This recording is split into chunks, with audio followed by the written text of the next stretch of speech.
이 마음을 내려놓을 줄 알면 이 상황이 다르게 보입니다. 불교 전통에서 온 명상인데 불교에 대한 이해를 가지는 게 맞지 않을까라고 질문을 하면 알레르기 반응. 의학이 이렇게 발전했으면 이 스트레스의 문제도 많이 해소될 것 같은데 전혀 그렇지가 못하고 있거든요.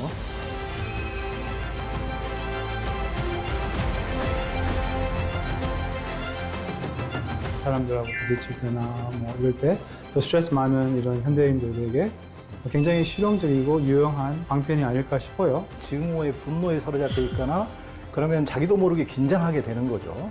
릴렉스 할 수가 없는 거죠. 릴렉스만 되면 이제 그거는 명상이 아니죠. 이렇게 그거는 멍상이죠.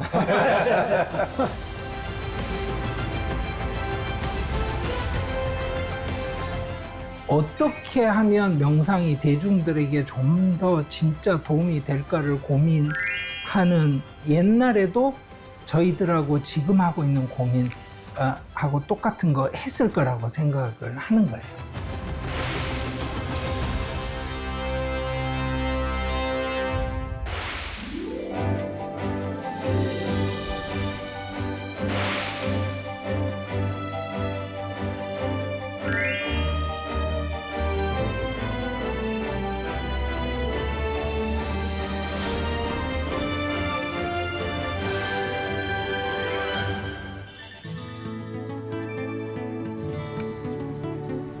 안녕하세요. 네. 오늘 티베트 불교 수행자이신 용수 스님하고 서울대학교 강성용 교수님 모시고 명상에 대한 얘기를 한번 나눠보도록 하겠습니다. 먼저 그 두 분께 질문을 드리겠습니다. 명상 하는데 명상이 과연 무엇이고 무엇을 위해서 명상을 하는 겁니까? 두 분 어느 분이 먼저? 먼저 하시죠. 알겠습니다. 네. 명상은 이제 자기를 알아가는 거예요. 이렇게 자기를 알아가서 이제 자기가 두 자기가 있어요. 하나는 약간 상대적인 자기, 네. 아니면 이렇게 나라고 생각하는 자기. 그러니까 뭐 나는 용수라고 생각하고 몸 뭐 이런 약간 뭐 일시적인 마음 상태 뭐 이런 것은 자기라고 생각하고 뭐 명예나 이런 것을 이제 불교에서는 이제 약간 가짜 나, 뭐 이렇게 일시적인 나, 상대적인 나라고 하고, 그리고 이제 참나를 알아가는 것이 이제 알게 되는 것이 명상인데, 근데 참나를 알게 되는 그 방법은 바로 가짜 나를 통하여 이제 가짜 나를 알아보고 가짜 나로부터 자유로워지면 상대적인 나, 그러니까 뭐라 할까, 자기의 이제 불교에서는 뭐 번뇌라고 하잖아요. 뭐 이렇게 자기의 번뇌, 자기의 자기의 습관으로부터 이제 알아보고 알아차리고 해서 이제 자유로워짐으로 인하여 이제 자기 참된 나를 이제 점차 알게 되는 게 이제 명상이고, 이제 어떻게 보면 뭐 불교에서는 이제 우리가 이게 태어난 이유가 바로 이 참나, 자기 진짜 누군지를 알고 또 그것을 이렇게 너무 안타깝지 않아요? 여기 이 생에서 인간으로 태어났는데 이 참된 자기가 누군지 뭔지 모르고 가는 게, 그래서 이 참된 나를 알아보고 이제 좀 함께 하는 이런 이제 진짜 나로 사는, 나답게 살고 싶잖아요, 모든 사람들이 이렇게. 그래서 약간 명상은 나답게, 진정 나답게 내가 원하는 삶을 사는 게 명상 아닌가 싶어요. 예. 그러니까 용수님께서는 진정한 자기를 찾아서 그 참된 자기로 정말 행복한 삶을 살아가게 하는 게 명상이다. 과거의 상처에 사로잡혀 산다든지 분노에 사로잡혀 산다든지 부정적인 감정에 사로잡혀 사는, 이거는 이제 그 자기의 본 모습이 아니고 일시적인 생각과 감정에 의해서 자기가 온전히 완전히 사로잡혀서 자기 삶을, 행복한 삶을 뺏겨버리는 것이니까 예. 정말 행복한 삶을 살기 위해서 명상을 하는 것이다. 예. 그런 말씀으로 이해할 수 있겠습니다. 우리 이제 용수님께서는 그 굉장히 현장에서 많은 사람들에게 한국에서 명상 리트릿, 명상 프로그램을 제일 많이 이끄신 분답게 아주 쉽게 또 명상을 설명해 주시고, 우리 강성윤 교수님께서는 또 독일에서 그 인도 논리학과 또 불교에 대해서, 초기 불교에 대해서도 공부를 많이 하시고 학자이시기 때문에 굉장히 발표도 학자답게 학부적으로 이렇게 해주셨습니다. 강선희 교수님께서는 어떻게 보십니까? 저는 사실은 그냥 한마디로 정의 내리기는 좀 어려운 것 같아요. 이럴 때 학자들이 빠져나가는 방법이 있습니다. 뭘 쓰냐면요. 위트겐슈타인의 가족 유사성을 이야기를 해요. 그러니까 이 식구의 특징이 뭐야 이러면 말을 못 하는데 아빠랑 딸이 닮은 데가 있고요. 딸과 엄마가 닮은 데가 있고 딸하고 아들이 또 닮은 데가 있어요. 그래서 가족이 다 되는 거예요. 근데 가족을 정의할 특징이 공통적으로 있지는 않아요. 이게 사실은 저는 명상에서도 적용이 된다고 생각을 하는데 현대적으로 우리가 요즘 일반적으로 쉽게 대하는 명상들이 있지 않습니까? 예를 들어서 용수스님이 지도를 해서 명상을 한다고 하면 그 티베트 불교 전통에서 역사적으로 누적이 된 어떤 것들을 투여하고 설명을 주고 하시게 될 텐데 일반적으로 요즘 특히 서구권에서 명상을 할 때는 종교적인 컨텍스트를 다 지워버리거든요.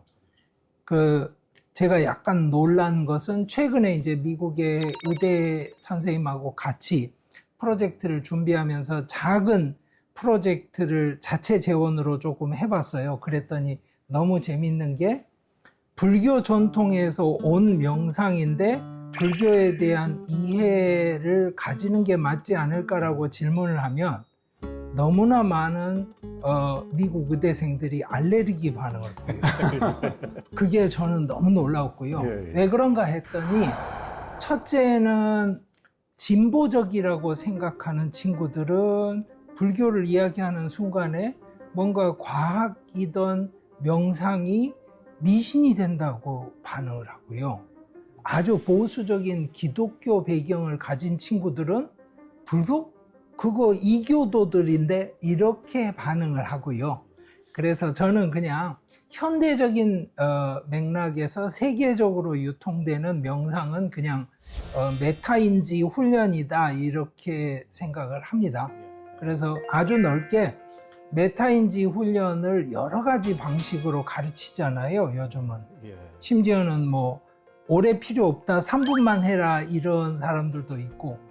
그래서 그게 유용성이 없는 게 아니기 때문에 저는 아주 넓게 굳이 이야기를 하자면 메타인지 훈련이다라고 요즘은 받아들여지는 것 같고요. 근데 이제 인도 전통에 가서 명상이 뭐냐 이렇게 이야기하면 1시간 내내 설명해야 되니까 그거는 설명을 안 해도 될 것 같습니다. 예.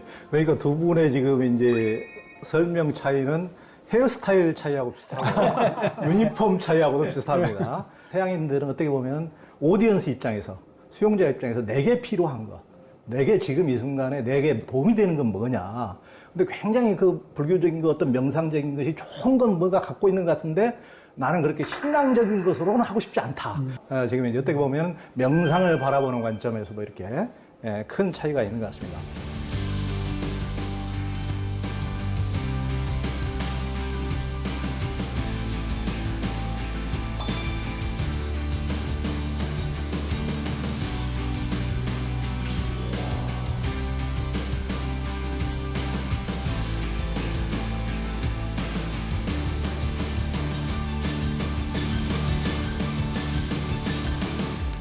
현대는 자본주의 시대, 스마트폰 시대를 넘어서 인공지능 시대로 이제 벌써 나아가면서 엄청난 변화를 겪고 있는데요. 사람들은 그 경쟁과 변화에 적응하느라고 너무 힘들잖아요. 경쟁에서 도태되지 않으려고 그 스트레스가 만만치 않습니다. 이런 현대인들에게 명상이 어떤 역할을 할 수가 있을까요?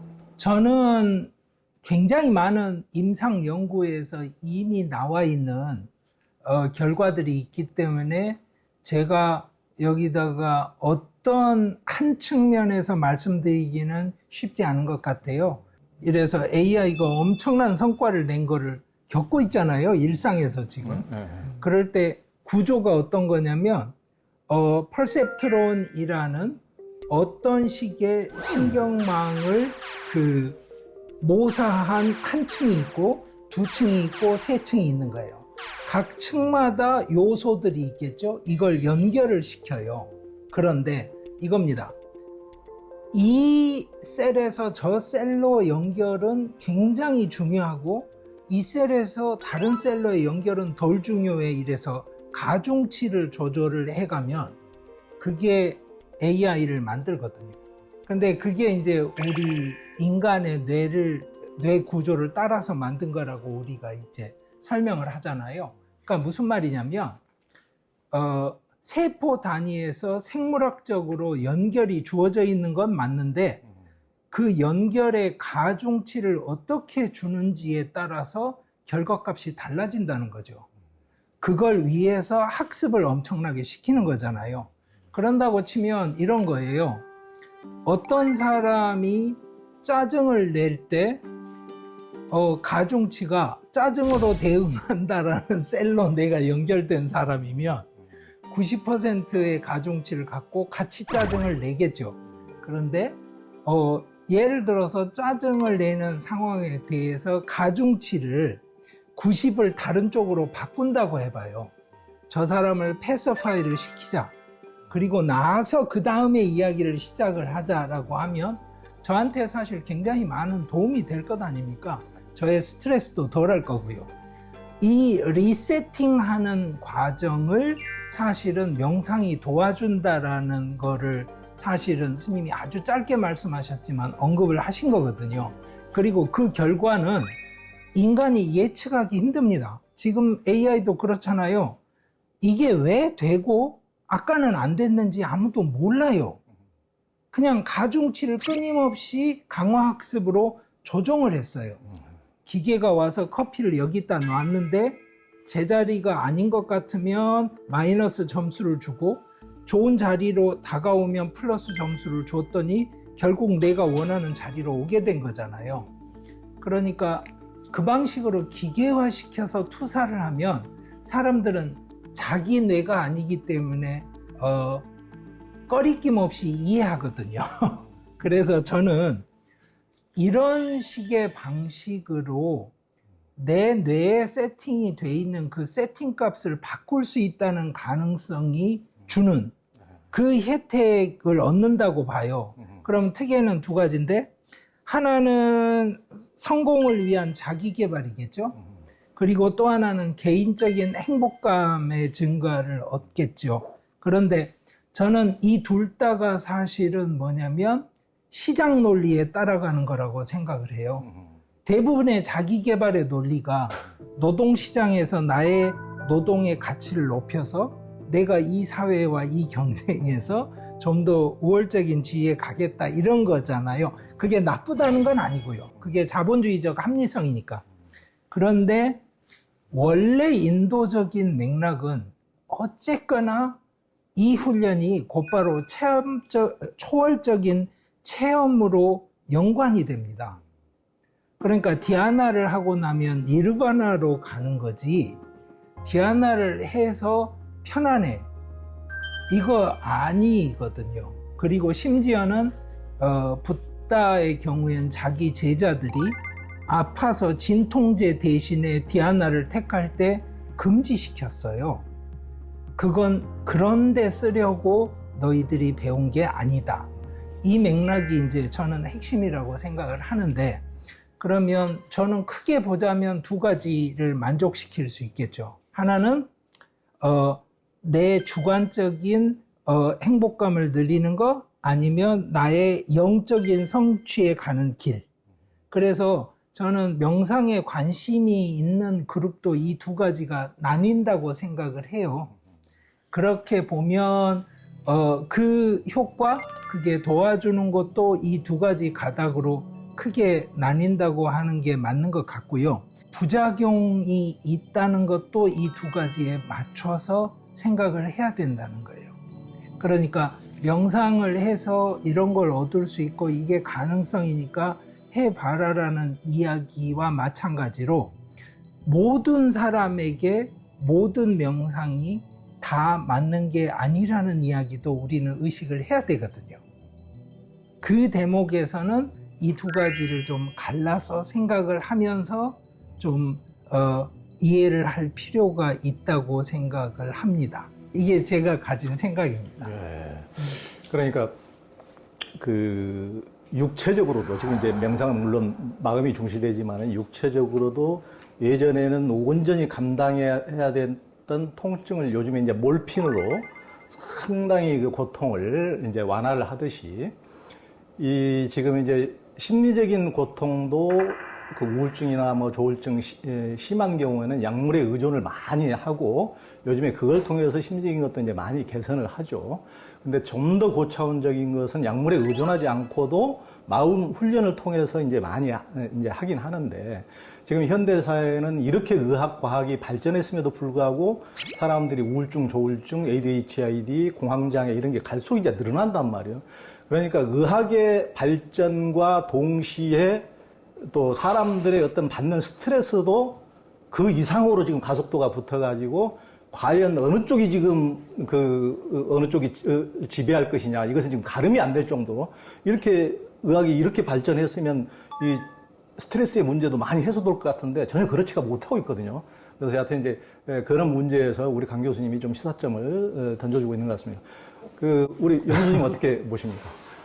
제가 볼 때는 명상이 굉장히 실용적이고 또 일반 삶에 제 삶에서 많이 도움이 되고 인간관계나 뭐 사람들하고 부딪힐 때나 뭐 이럴 때 또 스트레스 많은 이런 현대인들에게 굉장히 실용적이고 유용한 그런 방편이 아닐까 싶어요. 물론 단지 그걸로만 하면 좀 뭐 불교 입장에서는 뭐 해탈이 제일 궁극적인 목표지만 그래도 사는 동안 굉장히 유용한 방편으로 사용하고 이제 명상을 하면 마음이 여유로워져요.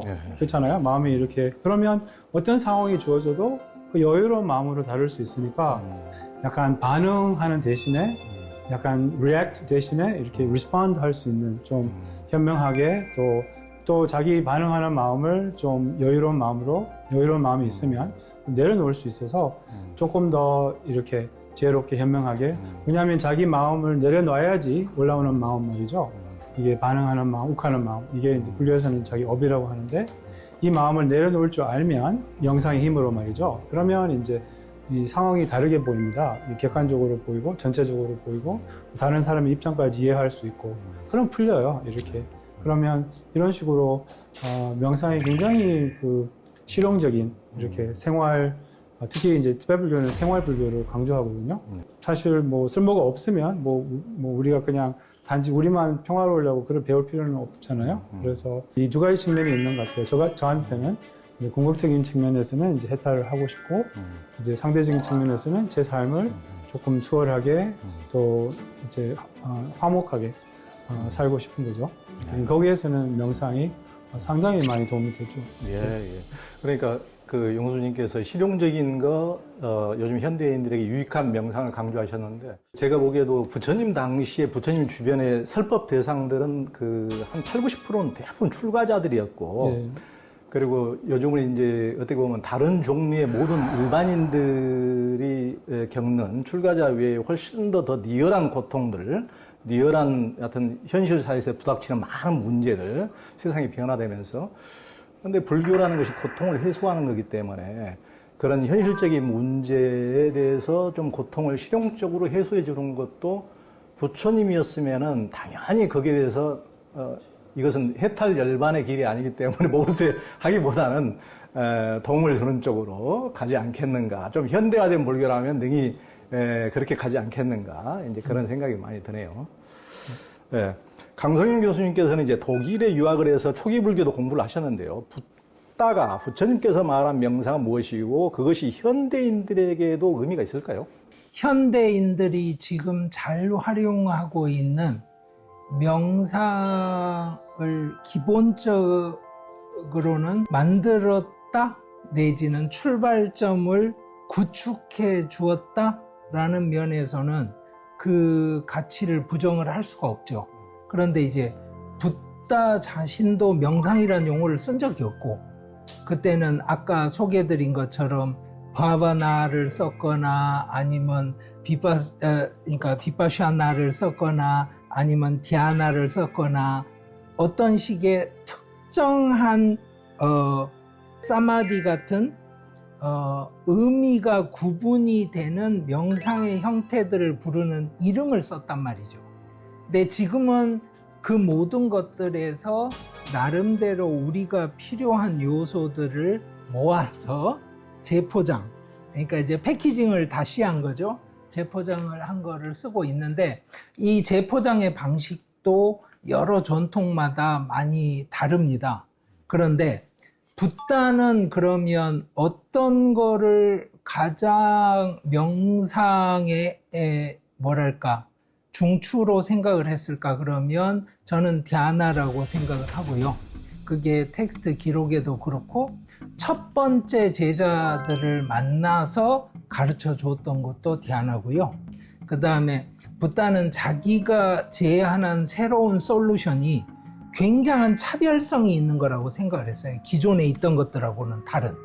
그 차별성을 키워드로 제시한 말이 마디아마 프라티팟이었어요. 중도라고 불렀습니다. 그러니까 이쪽 저쪽 극단에 가지 않는 밸런스가 딱 맞는 어떤 솔루션을 내가 찾았고 그게 디아나야, 이렇게 이제 설명을 했던 건데, 붓다는 지금 우리가 알고 있는 명상법과는 다른 방법을 썼을 거라고 생각을 하는데, 우리에게 도움이 되는 어떤 형태를 차용을 해서 쓰면 되는 거지, 그 붓다의 근본 태도가 그렇지 않느냐라고 말씀을 하시면 제가 아는 한 붓다가 동의를 할 겁니다. 그런데 또 한 가지 다른 거는 뭐냐면, 그럼에도 불구하고 명상이 초월적인 지향점을 놓치면 안 된다는 이야기를 계속 할 것 같아요. 붓다 입장에서는. 왜 그러냐면 그것이 궁극적인 목적이고, 그것을 기준으로 해서 모든 것을 판단을 할 때 이것은 들어가도 되는 요소, 이것은 들어가면 안 되는 요소를 가를 수 있는 기준이 되거든요. 그래서 제 생각엔 지금의 우리가 하고 있는 명상에 대해서는 일부분은 붓다가 아마 받아들일 것 같고요. 일부분은 받아들이기 어려워할 것 같습니다. 그런데 지금 명상은 어떤 기법이라든가 앉아서 호흡을 챙긴다든가 뭐 화두를 챙긴다든가 이런 식의 어떤 기법의 그 메소드에 집중하는 경향이 있는데, 이게 초기 불교 부처님의 실제 모습 경전을 보면은 대부분은 문답을 통해서 다 이제 이루어지거든요. 그런 식으로 대부분은 이제 문답을 통해서 자기 어떤 가지고 있던 거기에 탁 사로잡혀 있던 것으로부터 완전히 벗어나서 자유로움을 주게 하는 이런 것들이 굉장히 강한데, 지금 어떤 방법론에 너무 치우친 경향이 있지 않는가, 이제 그런 생각이 들었고요. 이 부분에 대해서 좀 명수님 좀 어떻게? 교수님은 교수님이 아시는 부처님과 제가 아는 부처님은 좀 다른 것 같아요. 물론 직접 만난 적은 없으니까 뭐 알 수는 없지만 이제 교수님이 아시는 부처님은 이제 초기 불교 부처님 같아요. 그 부처님은 진짜 이 선정을 강조하고 이 세계를 초월하는 이런 것을 되게 강조하는데, 그래서 티베트불교의 중심은 우리의 불성. 그래서 불성에서 깨어나고 선정이 드는 것보다는 이제 본성을 이렇게 직접 체험하는 거, 이렇게 뭐 흔히 우리 삼불교에서는 한 소식 하는 거, 뭐 그런 것을 강조를 합니다. 이 근본불교는 열반과 윤회를 약간 분리해서 이제 열반을 추구하고 윤회는 버리고, 이제 오히려 티베트불교에서는 윤회와 열반은 같다, 이렇게, 그리고 둘 다 초월해야 된다, 이런 약간 개념이거든요. 근본불교와 이렇게 금강승불교의 좀 보는 뇌의 차이가 아닌가 싶어요. 그러니까 뭐 골이 깊으면은 그곳에 호랑이도 살고 사자도 살고 곰도 살고 그러듯이, 불성에 대해서 또 성품에 대해서 또 깨달음에 대해서도 설명하는 것에도 상당한 차이가 있지만은 다 고통을 해소하고 우리 모두 중생 모든 사람들에게 유익함을 주고 혜택을 주고 행복을 준다는 데 대해서는 뭐 다 같은 목적을 가지고 있다고 보여집니다.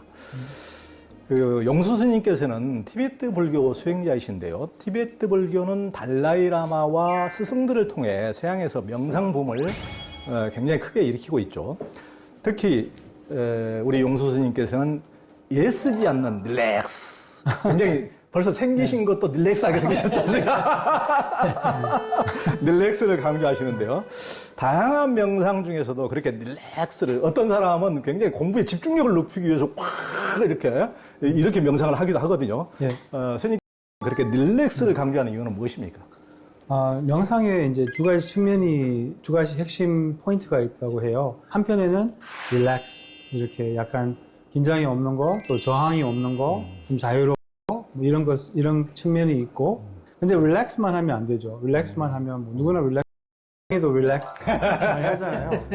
릴렉스만 되면 이제 그거는 명상이 아니죠. 이렇게. 그거는 멍상이죠. 멍청이가 되는 길이죠. 멍청이, 우리 멍 때리기 대회 있잖아요.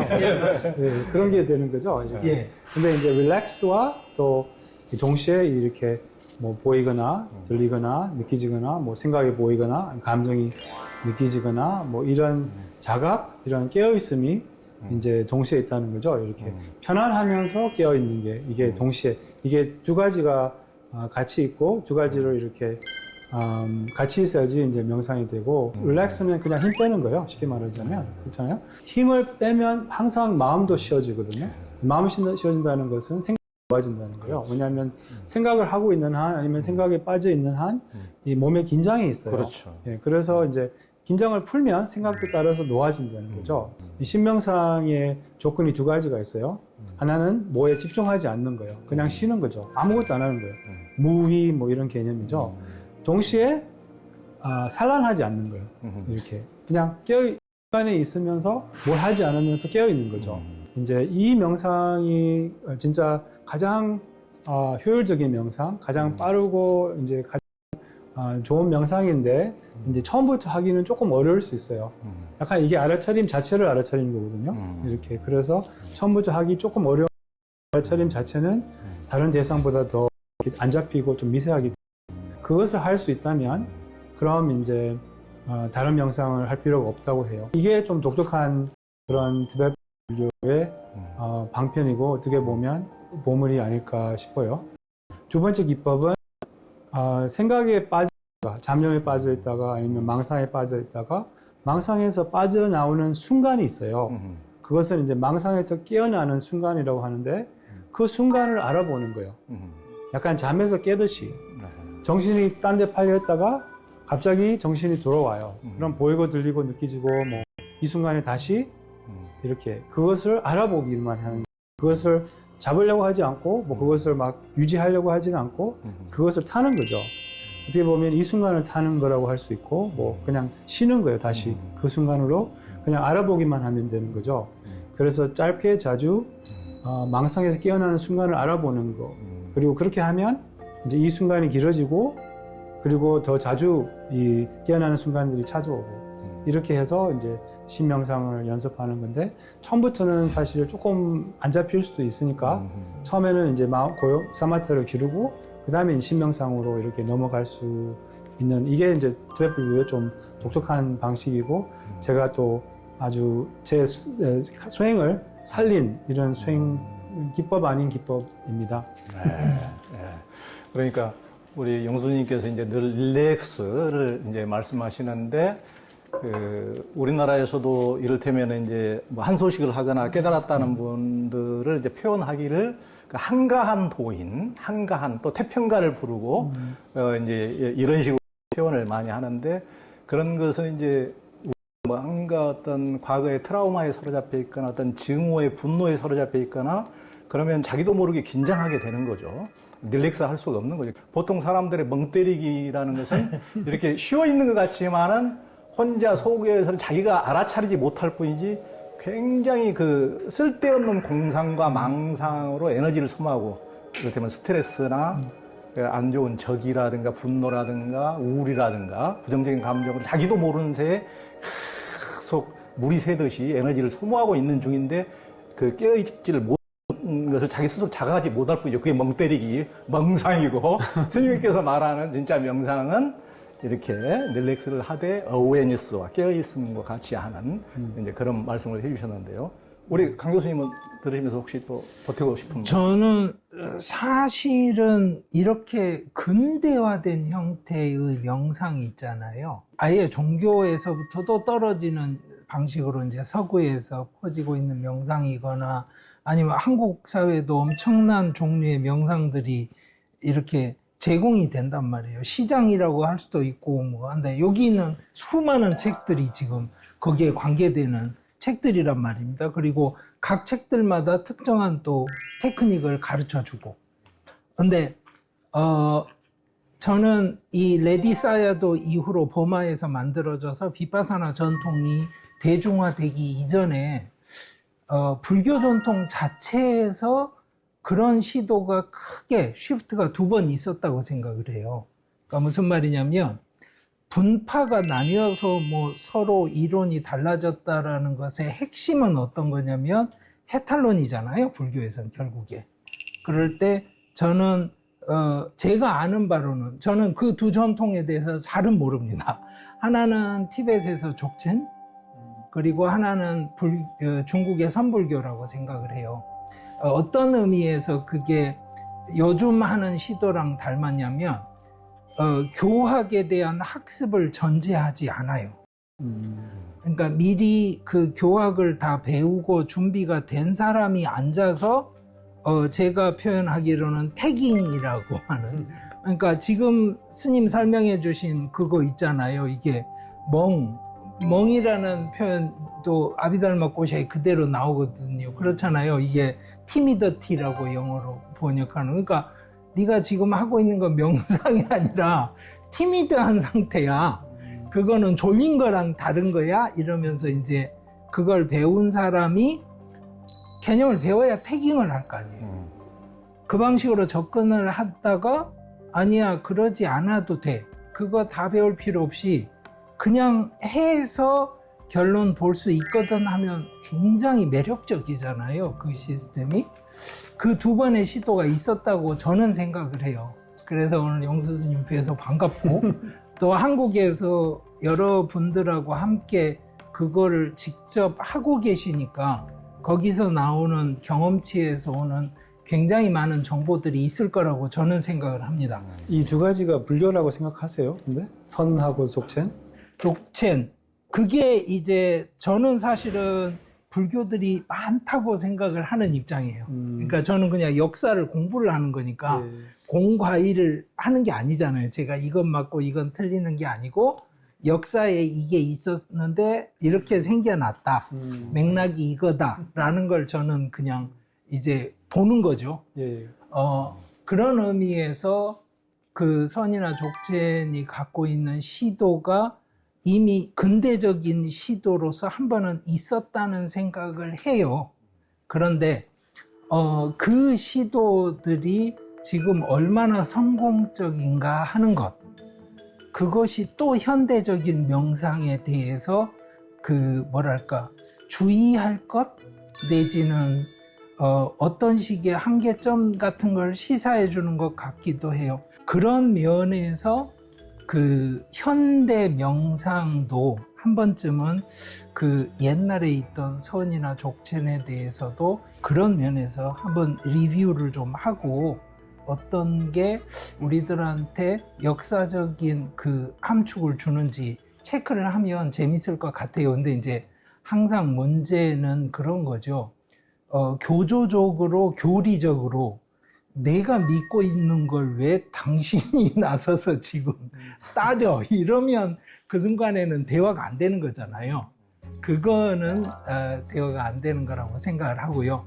대화가 되는 사람들 사이에서는, 그리고 이제 저 같은 사람들은 실제로 수행을 하는 수행자도 아니고 지도자도 아니고 이러니까 그냥 바라보는 입장에서 그런 대화들이 좀 더 효율적으로 일어났으면 좋겠다는 생각을 합니다. 한 번쯤 역사도 지금 우리가 어떻게 하면 명상이 대중들에게 좀 더 진짜 도움이 될까를 고민하는 그거하고 똑같은 고민의 결과라고 한번 다시 볼 필요는 있다는 생각을 합니다.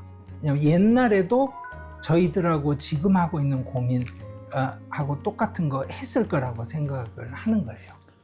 그게 제가 이제 그냥 드리고 싶은 말씀입니다. 네. 학자로서는 당연히 이제 그런 좀 열린 토론이나 이런 네. 것을 당연히 기대하겠죠. 저도 이제 객관적인 시각에서 봐도 그렇고.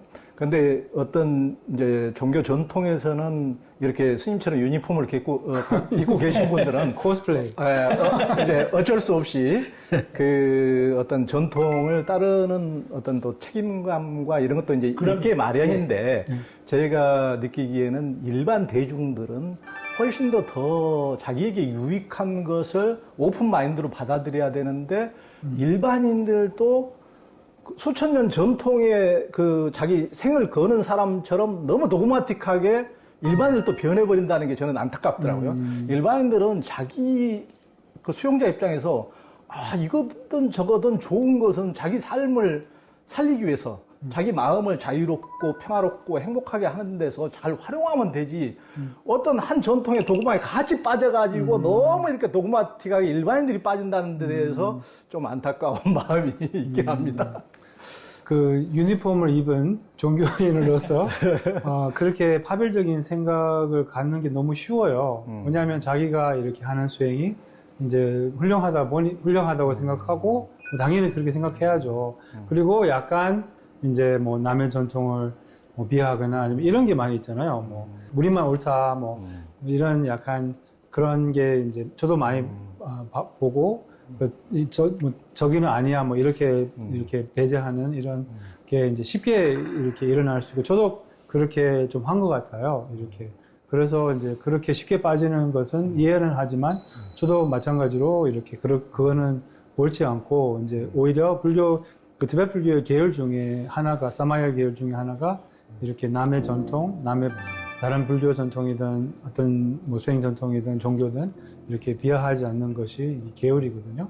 그래서 이제 사실은 우리 뭐 달라마 존자님이나 이런 큰 어르신, 진짜 이런 큰 어른을 보면 아니면 이렇게 도인을 보면 그런 게 없거든요. 이렇게 되게 열려 있고 여러 측면이 보이고 이제 뭐 깨달음이 좀 낮은 사람이 오히려 좀 자기 이렇게 발을 집착하고 이런 현상이 있는 것 같아요. 그래서 좀 안타까운 일인 것 같아요. 그러니까요. 우리 용수님은 본인은 저렇게 말씀하시지만 가장 열려있는 분이고 절대 남을 까실 분이 아니죠. 했어요. 이제 그럴 안 할게요. 그럴 분이 아닌데. 그러니까 그 어떻게 보면 불교라는 게 그 어떤 자아를 부정하는 무한데도 불구하고 어떤 존재론적으로 무엇이 옳고 무엇이 그르고 뭐가 부처고 뭐 자기 것이 옳고 이런 것에 자아관에 빠져가지고 존재론에 빠져가지고 있는 행태들이 너무 많은데 제가 보기에는 그냥 그 어떤 경청하는 자세, 오픈 마인드 그 태도 자체가 그의 깨달음의 상태를 정도를 말해주는 것이 아닌가. 맞아요. 옳다고 주장해서 그것이 옳은 것이 아니고 맞아요. 그 태도 자체가 그걸 말해주는 것이 아닌가 이런 생각이 들기도 합니다.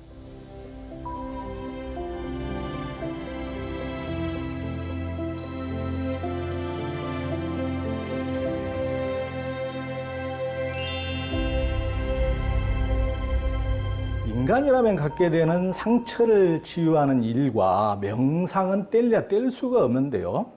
상처와 우울증이나 조울증, 또 분노 조절장애, 공황장애 같은 심리적 고통에서 벗어나기 위해 심리상담이나 여러 가지 심리치유법들이 명상과 함께 병행되고 있는데요.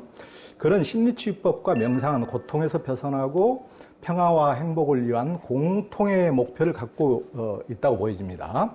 심리치유와 명상의 관계를 어떻게 보고 그런 목표를 위해 어떻게 활용하는 게 좋다고 보십니까? 지금까지는 명상이라는 게 도움이 되고 기능이 된다는 걸 증명하는데 주로 이 학술 논문들이 아주 많아요. 근데 이제는 단계를 벗어나야 된다고 생각을 해요.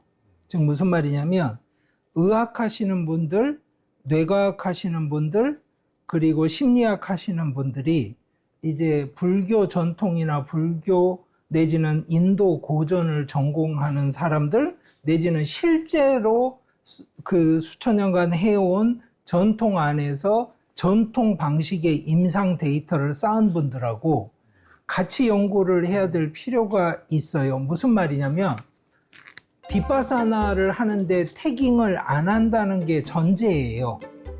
나의 감정 상태는 뭐다라고 아이덴티파이를 안 하는 거를 전제로 하는데, 제가 이런 질문을 한번 던져볼 수 있어요.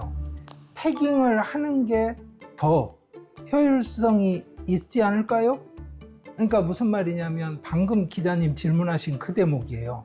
우울증이든 뭐든 다 좋단 말입니다. 그런 것들에 대해 접근을 할 때 알아차려라라는 것과 알아차리고 그것의 이름을 각각 이렇게 해서 아이덴티파이를 해라는 것과 둘 중에 어느 쪽이 더 임상 효과가 좋을까요를 물으면 그런 거에 대한 연구 논문을 지금까지 본 적이 없어요. 제가. 무슨 말이냐면 불교 전통은 태깅을 했던 전통이 있고 안 하는 전통이 만들어졌는데, 여기서만 데이터를 쌓고 여기서만 이야기를 끊임없이 해요. 저의 단기적인 꿈은 지금 사실은 미국의 연구 프로젝트를 지금 하나 제안서를 내놓은 게 있는데요. 그런 겁니다. 불교 전통 안에서 이미 살아 있었던 여러 가지 가능성에 대한 논쟁을 현대적인 틀 안에 가져와서 다시 한번 검증해보는 연구를 좀 하자. 그러니까 이미 여러 사람들한테 적용이 되는 MBSR 이런 거를 갖고 작용이 되네, 이건 괜찮은 것 같아 라는 확인을 하는 연구에 그치지 말고, 이게 제가 이제 지금 부족하다고 생각하는 거고요. 명상이 왜 도움이 되지라는 것에 우리가 답을 쉽게 줄 수는 없지만 왜라는 질문도 계속해야 되고, 그 질문의 답에 다가가려면 뭐냐면 명상이라는 게 정해져 있는 우리가 서구 사회에서 흔히 익숙한 그 명상, 그거야라는 전제에서 벗어나야 된다고 생각해요. 그러면 예를 들어서 용수 스님께서 지금 이제 체현하고 계신 티베트 불교 전통, 엄청난 교학 전통이 뒤에 있거든요. 그리고 사실은 그게 불교 브라마나 전통에서 내가 보는 것 자체가 나의 리프리젠테이션이어서 사실은 내가 컵을 보는 게 아니라 나를 보는 거야. 여기서부터 이제 출발이 된 걸 아까 언급을 하신 거예요. 그게 무슨 말이냐면 내 마음을 본다는 게 내 경험 전체가 내 마음이어서 이제 이야기가 되는 건데, 이런 틀에서 접근하는 것들도 이제는 한번 다루어져야 되지 않는가. 근데 왜 불교나 인도 고전이나 이런 걸 연구하는 사람들은 여기에 대해 전혀 관심이 없을까? 우리 분야가 아닌 걸 하는 사람들하고 대화를 학자들도 잘 못합니다. 그런 상황에서 종교인들한테 왜 그런 분들이랑 대화를 잘 안 하세요? 이런 이야기 할 일이 아닙니다. 그래서 그게 제 바람이고 앞으로 필요하다고 생각을 하는 것이고, 그 과정을 통해서 확인이 되는 것들이 있을 거예요. 이럴 때는 이거는 안 좋아라는 거. 그러니까 예를 들어서 디프레션이 심한 환자에게 마치 민간요법처럼 내가 보니까 뭘 다려 먹으면 다 좋더라 이런 것처럼 명상도 무조건 그 명상을 하면 돼라고 하는 이야기가 정답이 아닐 수 있는 가능성이 명확해져야 된다고 생각을 해요. 그래서 그게 앞으로 명상에 관한 연구와 사회적 기여의 확장 가능성이라고 생각합니다. 네. 강성윤 교수님처럼 자기 종교 전통에 안 빠져 있고 좀 객관적으로 나와 있는 분이 선도적으로 좀 그걸 해주셔야죠. 영수님 어떻게 보십니까? 일단 이 심리학과 이제 불교는 이제 둘 다 어마어마한 이 전통이잖아요. 근데 이제 심리학도 한계가 있고, 그리고 불교도 이제 한계가 있다고 봐요. 그런 면에서는 서로 채워주는 이러한 정보의 시대에 살다 보니까 이제 우리가 접할 수 있는 게 많잖아요. 그래서 우리는 쉽게 불교도 접할 수 있고 쉽게 심리학도 접할 수 있어요. 저도 개인적으로 심리학을 되게 좋아하고 거기서 많이 배워요. 교수님이 말씀하신 이 태그는 것이 저는 심리학을 그렇게 생각하거든요. 이렇게 이제 불교에서 택을 건다고 그런 말씀을 하신 건데, 그렇죠? 근데 저는 이제 심리학을 그렇게 봐요.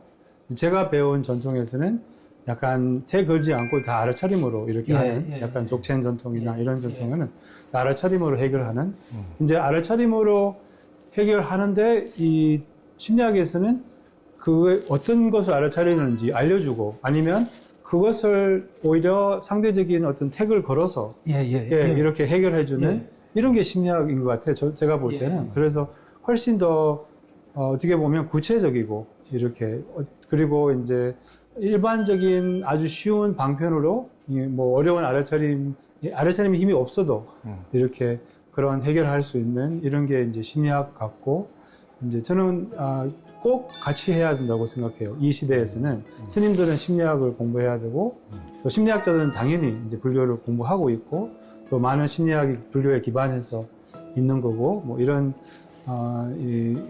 두 가지 엄청난 전통이 있는데 하나만 집착하고 이게 너무 아쉽죠. 그리고 이제 서로 채워주고 서로 굉장히 뭐 이렇게 오버래핑 하는 것도 많고 이런 시스템이 있으니까 뭐 예를 들면 뭐 묵하는 마음을 알아차려서 뭐 그렇게 이제 불교에서는 그렇게 가르친다면 명상에 그렇게 가르친다면 심리학에서는 이제 또 구체적인 방편을 뭐 어떻게 뭐 생각을 돌리거나 아니면 뭐 이렇게 생각해서 아니면 뭐 호흡을 뭐 이런 식으로 이렇게 구체적인 방편을 제시하는 데는 훨씬 일반 사람들이 또 실천하기 쉬울 것 같은 또 구체적으로 또 자기의 어떤 습관을 들여다봐서 이제 우리는 알아차림으로 해서 그 습관을 알아간다면 이제 심리학에서는 그것을 약간 원인을 이제 찾아낼 수 있도록 이렇게 뭐 자기의 어떤 과거나 아니면 어렸을 적의 어떤 경험에서 이제 이런 원인을 찾아내서 그것도 해결되는 이런 게 이제 둘 다 심리학에서는 무의식을 밝히는 게 심리학이고 불교에서는 그 아레아식을 드러내는 거 이렇게 비우는 것이 이제 그래서 아레아식하고 뭐 교수님이 잘 아실 건데 아레아식하고 무의식하고 비슷한 개념이 아닐까 싶어요. 그래서 같은 역할을 하는데 이제 둘 다 굉장히 어마어마한 전통이죠. 그래서 둘 다 같이 배우고 실천하면 훨씬 더 풍부한 그런 뭐 수행이 되지 않을까 싶어요. 또 치유하는데 이렇게 훨씬 더 효율적인 그런 치유가 되지 않을까 싶어요. 아쉽지만은 지금 시간이 다 됐습니다. 우리 영수님께서는 그 일반인들을 대상으로 굉장히 쉽게 명상을 이끌어 주시는 분이고 우리 강성윤 교수님께서는 굉장히 열심히 공부해 오신 학자답게 또 학구적으로 설명을 해 주셨는데요.